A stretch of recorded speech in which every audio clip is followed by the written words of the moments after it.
नमस्कार, business plus टेलिभिजनको news bulletin business टुडेमा स्वागत छ। म सचिता। सुरुमा हेडलाइन्स। अपर तामाकोसीको काममा अस्वाभाविक रूपमा ढिलाइ गरेको भन्दै यस्तो ढिलासुस्ती सह्य नहुने प्रधानमन्त्री केपी शर्मा ओलीको भनाई। ढिलाइ हुँदा तामाकोसीको काममा दैनिक 13 करोड रुपियाँ नोक्सान हुने। फालेलुङको चौरी महोत्सवलाई विश्वभर चिनाउन सरकारले सहयोग गर्ने भौतिक पूर्वाधार तथा यातायात मन्त्री वसन्त कुमार नेङमाङको प्रतिबद्धता। उच्च पहाडी क्षेत्रमा पाइने चौरी र त्यससँग जोडिएको संस्कृतिको जगेर्ना गरिने। कोरोनाको कारण वर्ष 2077 नेपाली आर्थिक क्षेत्रको लागि सुखद बन्न सकेन। पर्यटन क्षेत्र प्रभावित बन्यो, तर रेमिट्यान्स लगायतका क्षेत्रमा भने राम्रो सुधार। डडेलधुरामा पर्याप्त वर्षा नहुँदा किसानले मेहनत गरेर लगाएको आलु बारीमै कुहियो। जीविकोपार्जनमा समस्या पर्नेमा डडेलधुराका किसानको चिन्ता।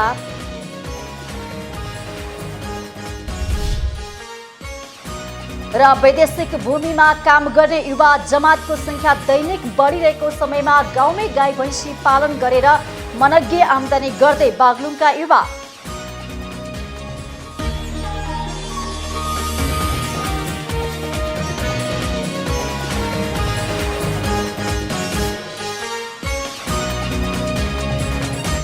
बिजनेस टुडेको सुरुमा अपर तामाकोसीमा नेट बस ढिलासुस्ती भएको प्रधानमन्त्रीको भनाई सम्बन्धी समाचार। प्रधानमन्त्री केपी शर्मा ओलीले अपर तामाकोसीको काममा भइरहेको ढिलाइ सह्य नहुने बताउनु भएको छ।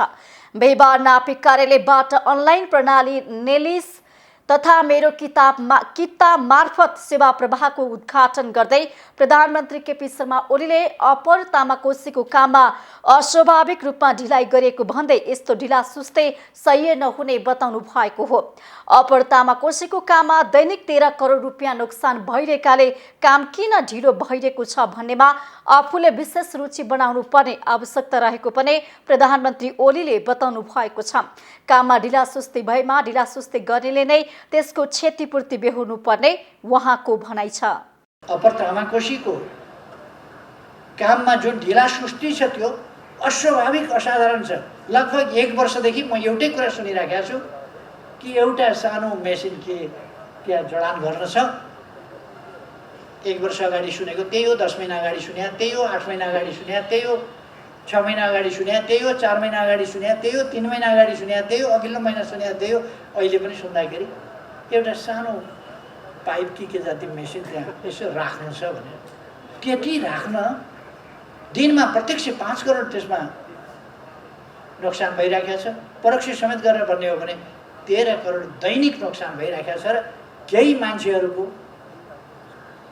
यो ढिलासुस्ती हो या अरू केही हो त्यो हेर्न पर्ने भएको। प्रधानमन्त्री ओलीले देशमा खाद्यान्नको अभाव नहुने गरी उत्पादन भएको भए पनि गलत आनी बानीको कारण खाद्य सङ्कट पर्ने गरेको बताउनु भएको छ। भूमि समस्यालाई समाधान गर्न र कृषिलाई व्यावसायिक रूपमा अगाडि बढाउन सरकार लागेको पनि उहाँको भनाइ छ। नेपालले खाद्य वस्तु अन्य देशमा निर्यात गर्नुपर्नेमा उहाँले जोड दिनुभयो। 2-3 वर्षभित्रमा नेपालबाट खाद्यान्न निर्यात गर्ने गरी काम अगाडि बढाइएको पनि उहाँको भनाइ छ। विगत वर्षहरूदेखि व्यापार असन्तुलनलाई कम गर्दै लगेको बताउँदै प्रधानमन्त्री ओलीले आगामी दिनमा व्यापार असन्तुलन हुन नदिने पनि उल्लेख गर्नु भएको छ। हाम्रो जस्तो उर्वर देश, हाम्रो जस्तो जमिन, हाम्रो जस्तो सिँचाइका निम्ति सुविधा भएका खोला नाला आदि भएको यस्तो मेहनती देश खाना लाउन पनि नपुग्ने हाम्रो उत्पादन हुनसक्छ। यो अत्यन्तै हाम्रा निम्ति अशोभनीय, हामीलाई सुहाउँदै नसुहाउने कुरा हो। त्यसकारण यो नसुहाउने कुरा हामीले अन्त्य गर्नुपर्दछ र हामी खाद्यान्न खाद्य वस्तुका निर्यातक देश हुनुपर्दछ, आयातक होइन। हामीले यस्ता कुराहरू आयात गर्ने कुरा केही वर्षभित्रै छोटो अवधिमै अन्त्य गर्नुपर्दछ। प्रधानमन्त्री ओलीले अन्य कुराहरूमा निर्यातमा जोड दिए पनि लगानी र प्रविधि भने आयात गर्ने बताउनु भएको छ। कृषिको क्षेत्रमा आत्मनिर्भर हुन सके अन्य विभिन्न क्षेत्रमा आत्मनिर्भर हुने बाटो खुल्ने भन्दै उहाँले कृषिको आधुनिकीकरण र व्यवसायीकरण मार्फत आत्मनिर्भर हुन जोड पनि दिनु भएको छ। कृषिको क्षेत्रमा, जमिनको उपयोगको क्षेत्रमा, कृषिको क्षेत्रमा यी क्षेत्रहरूमा आत्मनिर्भर हुन सक्यो भने आत्मनिर्भरताको सुरुवात अरू क्षेत्रहरूमा पनि हुन्छ। कृषिको आधुनिकीकरण भयो भने, कृषिको व्यावसायिकीकरण भयो भने त्यसले साइडमा कृषि आधारित उद्योगहरू पनि खोल्छ। प्रधानमन्त्री ओलीले कोरोना संक्रमण बढ्दो अवस्थामा रहेकोले सजग र सचेत हुनको लागि सबैलाई आग्रह समेत गर्नु भएको छ। यो वर्षको चौथो चौरी महोत्सव बुधबार सम्पन्न भएको छ। नेपाल र भारतको सिमानामा रहेको पाँचथर जिल्लाको फालेलुङमा आयोजना गरेको चौरी महोत्सव सम्पन्न भएको छ। यसलाई दक्षिण एसिया क्षेत्रको एकमात्र चौरी महोत्सव मानिएको छ।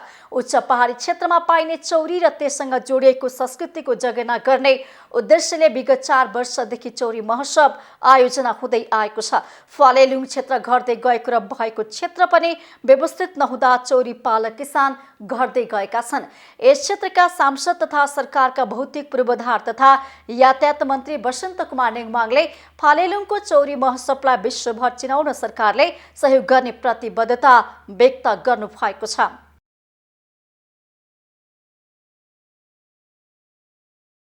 हामीले चौरी महोत्सवलाई भव्यता दिँदै जाने सन्दर्भमा एउटा निरन्तर प्रक्रियाहरू सुरु गरेका छौँ। अझ आगामी दिनहरूमा चाहिँ भव्य कार्यक्रमहरू र धेरै गतिविधिहरू गर्नेछौँ। म यो शुभकामना दिन चाहन्छु। यो चौरी महोत्सवका मार्फत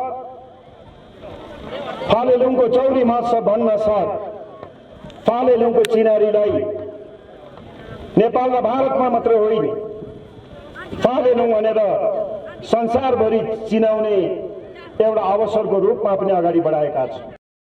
फालेलुङमा हरेक वर्ष यो समयमा गोठसारी हुँदै चौरीहरू आइपुग्छन्। उच्च हिमाली क्षेत्रको आम्दानीको मुख्य स्रोत चौरी पालन जैविक विविधताको महत्त्वपूर्ण पक्ष पनि हो। अहिले महोत्सव क्षेत्रमा 2100 भन्दा बढी चौरी गोठ रहेका छन्। यो मेला हेर्न तथा चौरीबारे जानकारी लिन सीमावर्ती भारत तथा भुटानदेखि किसानहरू आउने गरेका छन्। मेलामा चौरीको दुधबाट बनेका परिकारहरू भेडा घोडा समेत राख्ने गरिन्छ।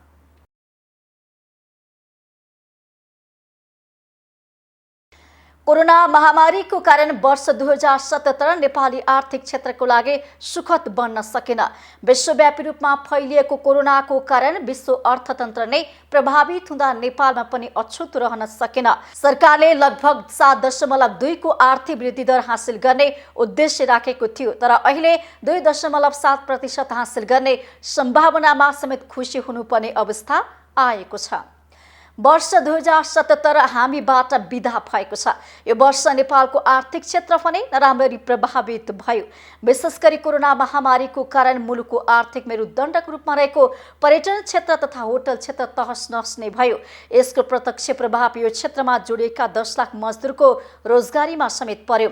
यस्तै ठूलो संख्यामा रोजगारी सर्जना गरेको साना तथा मझौला उद्योगहरू अझै पनि सञ्चालनमा आउन सकेका छैनन्। आर्थिक गतिविधिमा देखिएको शिथिलताले बैंकिङ क्षेत्रलाई समेत छोयो। यो वर्ष बैंकिङ क्षेत्रले लगानी गर्ने ठाउँ नपाउँदा तरलता थुप्रिने समस्या देखियो भने अर्थ मन्त्रालयले पनि सोचे अनुसार पुँजीगत खर्च गर्न पनि सकेन।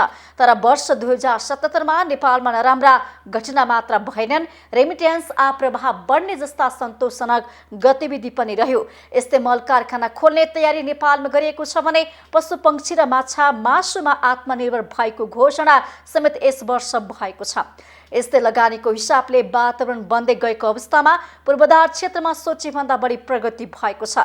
मध्य पहाडी लोकमार्ग, उत्तर दक्षिण सडक लगायतका 165 निर्वाचन क्षेत्रका सडक र 7वटै प्रदेश समेटेर पालिकालाई केन्द्रसँग जोड्ने कालोपत्रे सडकको शिलान्यास गरिएको छ। वार्षिक 300 पुल निर्माण गर्ने लक्ष्य रहेकोमा फागुनसम्म 129 वटा निर्माण भएका छन्। बिजनेस टुडेमा पालो भएको छ ब्रेकको।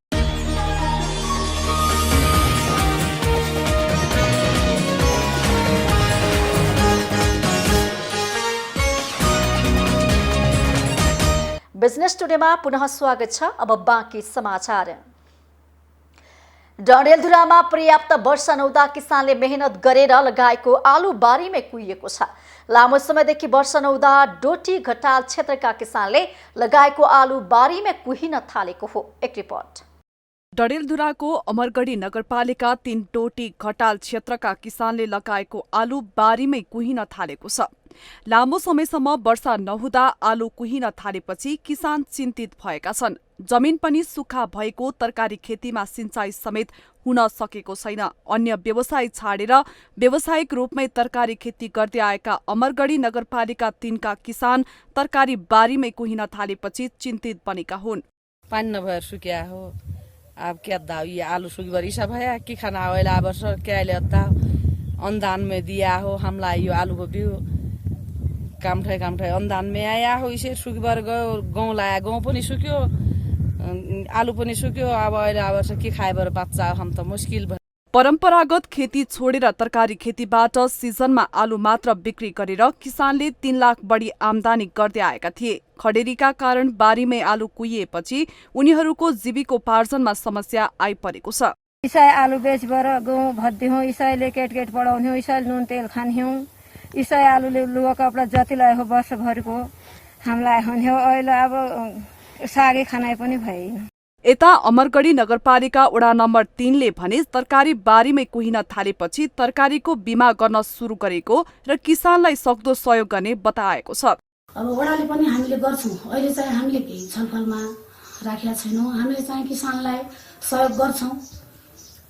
अब कसरी हुन्छ किसानहरुको केही सुपरजनले गर्छ भने केही जसरी हामीले आलुको बिउ दिइराछौं त्यसरी नै हामी उहाँसँग समन्वय गरेर हामीले पनि गर्न सक्छौं। बिमा अहिले गरिराछौं सर हामीले। बुझ्ने मान्छेले चाहिँ सबैले गरिराछौं, नबुझ्नेलाई चाहिँ अहिले गरिरा छैन। उहाँलाई चाहिँ हामीले बोलाएर वडामा हामीले गाउँ गएर पनि गर्नुपर्छ भनेर उहाँलाई हामीले कुरा नबुझ्नेलाई बुझाइराछौं।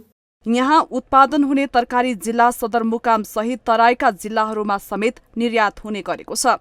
तर सिंचाई गर्न नपाउँदा डडेलधुराका तरकारी खेती गर्ने किसान मर्कामा परेका छन्। दिनहुँ जसो सिंचाई गर्नुपर्ने भए पनि खोलामा पानीको सतह कम भएपछि तरकारी बारीमै सुक्न थालेको छ। खोलाहरूमा विगत वर्षको तुलनामा 70% भन्दा बढी पानीको सतह कम भएको छ। डडेलधुरा सहकर्मी विमल जैरूको सहयोगमा जिल्ला ब्युरोको रिपोर्ट।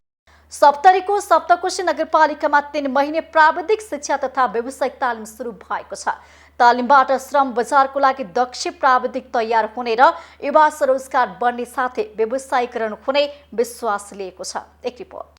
सप्तरीको सप्तकोशी नगरपालिकामा 3 महिने निशुल्क रेफ एन्ड एसी मेकानिकल तालिम सञ्चालनमा आएको छ।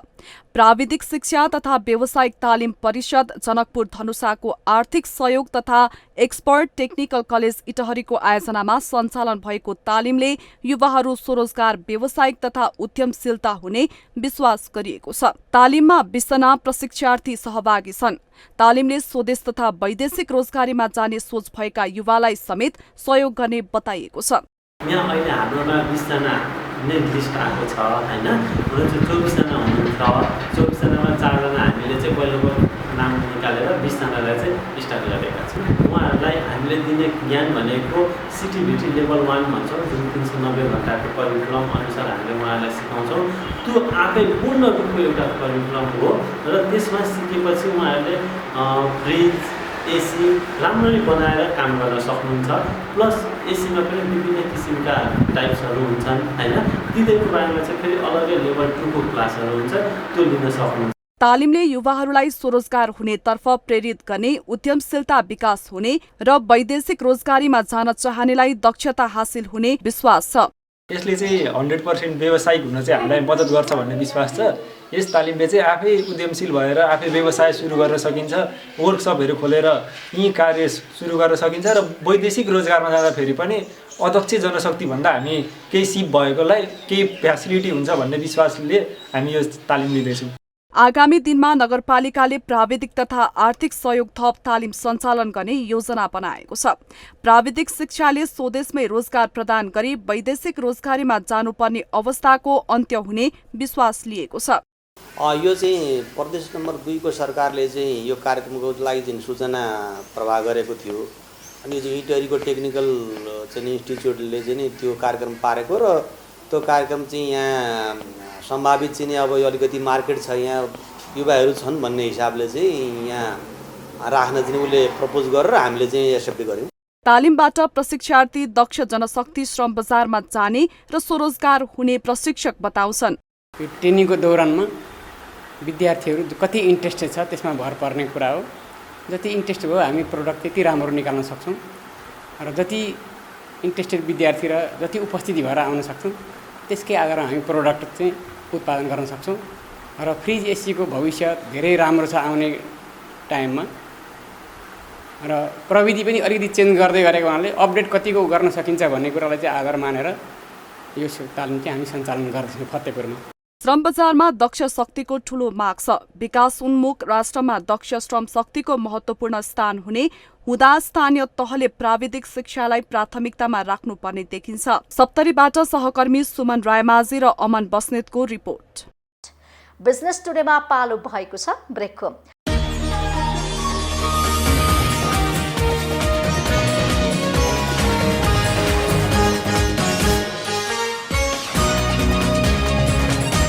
बिजनेस टुडेमा पुनः स्वागत छ। अब बाँकी समाचार। वैदेशिक रोजगारीमा युवाको आकर्षण बढिरहेको समयमा बागलुङका एक युवाले गाउँमै भैँसी पालन गरेर मनग्गे आमदानी गरेका छन्। सहकारी मार्फत कृषि तालिमका लागि विदेशमा गएर तालिम लिएर फर्किएपछि उनले आफ्नै भैँसी फार्म खोलेका छन्। एक रिपोर्ट। रोजगारीका लागि वैदेशिक भूमिमा काम गर्ने युवा जमातको संख्या दैनिक बढिरहेको समयमा बागलुङका नरेश श्रेष्ठ भने विदेशमा गएर सिकेको कृषि सिपलाई प्रयोग गर्दै व्यावसायिकतातर्फ अगाडि बढेका छन्। बागलुङ नगरपालिका वडा नम्बर 14मा बसोबास गर्ने नरेशले गाउँको एक सहकारी मार्फत 9 महिना इजरायल पुगेर तालिम लिएर आएपछि व्यावसायिक रूपमा गाई भैँसी पालन सुरु गरेका छन्। फार्मबाट दैनिक रूपमा 40 लिटर दूध उत्पादन हुँदै आएको छ भने माग अनुसारको आपूर्ति गर्न नसकिएको कृषक बताउँछन्। पेसा गर्नको लागि केरलमा चाहिँ साना किसान सहकारी संस्थाबाट म 9.5 महिना इजरायल गएर तालिम गरेर आएर यो पेसा सुरु गरेको मैले। कृषि सम्बन्धी तालिम गर्न म 9.5 महिना इजरायल गएँ। त्यहाँपछि आएर घरमा फर्केर आएपछि लाखौँ युवाहरू बेरोजगार भएर त्यतिकै गरिराखन्। म चाहिँ अब विदेश गएर तालिम गर्दा चाहिँ केही न केही गरौँ भनेर एउटा सोच गरेर एउटा भर्खरको 30-35 वर्षको युवाले गाउँमै केही गरेर देखाउन। निर्वाहमुखी भन्दा पनि व्यावसायिक रूपमा कृषि पशुपालन क्षेत्रमा लागेका युवालाई स्थानीय तहबाट पनि सहयोग र समन्वय गरिरहेको वडा कार्यालयले जनाएको छ। निर्वाहमुखी कृषकहरू भन्दा पनि अहिले यो विदेशबाट गएर आएका युवाहरूले केही यो पेसागत कृषि व्यवसायहरू सुरु गरेको अवस्था छ। त्यसमा हामी पनि धेरै उत्साहित छौँ, खुसी लागेको छ र हामीले उहाँहरूलाई कसरी हुन्छ उहाँहरूलाई प्रोत्साहन गर्ने क्रममा छौँ। चाहे वार्ड लेभलकोबाट केही गरेर होस् कि नगरपालिकाबाट। युवाहरूलाई व्यावसायिक कृषि तथा खेतीतर्फ आकर्षण गर्न नसक्दा ठूलो संख्यामा युवा जमात बेरोजगार भएर बसेका छन्। नरेश श्रेष्ठ ती युवाका लागि प्रेरणाका स्रोत बनेका छन्। सरकारले कृषि कर्ममा लाग्ने कृषकलाई दिने अनुदान पहुँचको आधारमा नभई वास्तविक कृषकसम्म पुर्याउन सके युवालाई स्वरोजगार बनाउने काम महत्त्वपूर्ण भूमिका हुन सक्छ। स्थानीय प्रदेश र संघीय सरकारले बनाउने कृषि नीति वैज्ञानिक, व्यावहारिक र व्यावसायिक बनाउन आवश्यक छ। बागलुङ सहकर्मी सुभाष आचार्यको सहयोगमा जिल्ला ब्युरोको रिपोर्ट। नयाँ वर्ष 2077 को पहिलो कारोबार दिन नेप्से सूचक सकारात्मक देखिएको छ। नेप्से सूचकसँगै कारोबार रकममा पनि नयाँ उत्साह थपिएको छ। साताको अन्तिम कारोबार दिन बिहिबार नेप्से सूचक 20.37 अङ्कले बढेर 2735.46 बिन्दुमा पुगेको छ। दोहोरो अङ्कले बढेको बजारलाई 8 अर्ब 63 करोड रुपियाँभन्दा बढीको कारोबारले थप उत्साहित बनाएको छ। यस दिन 218 कम्पनीको 1 करोड 90 लाखभन्दा बढी किता सेयर खरिद बिक्री भएको छ। त्यसैगरी बिहिबार कारोबारमा आएका 13 उपसमूह मध्ये व्यापार र हाइड्रो पावर समूह घटेका छन् भने बाँकी 11 समूहमा वृद्धि देखिएको छ। विकास बैंक सर्वाधिक 3.12%ले उकालो लागेको। यस दिन व्यापार समूह 2.53%ले उरालो लागेको हो। सातको अन्तिम कारोबार दिन 7 वटा कम्पनीको मूल्य सर्किट लेभलमा कारोबार भएको छ भने बेस्ट फाइनान्स कम्पनी लिमिटेडमा 10% को सर्किट लागेको छ। कारोबार रकमका आधारमा एनआइसी एसिया लघुवित्त 49 करोड 89 लाख रुपियाँ भन्दा बढी सहित अग्रस्थानमा रहेको छ।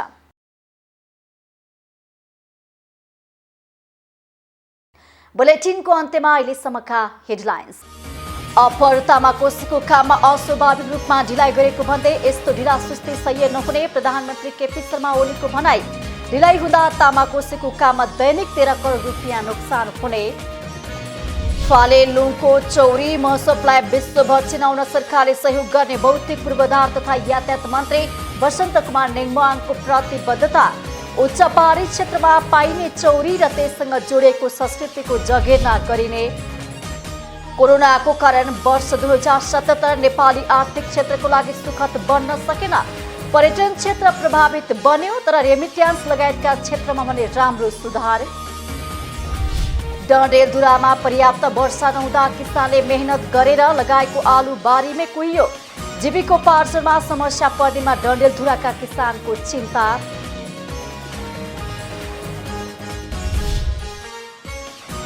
र वैदेशिक भूमिमा काम गर्ने युवा जमातको संख्या दैनिक बढिरहेको समयमा गाउँमै गाई भैँसी पालन गरेर मनग्गे आमदानी गर्दै बागलुङका युवा।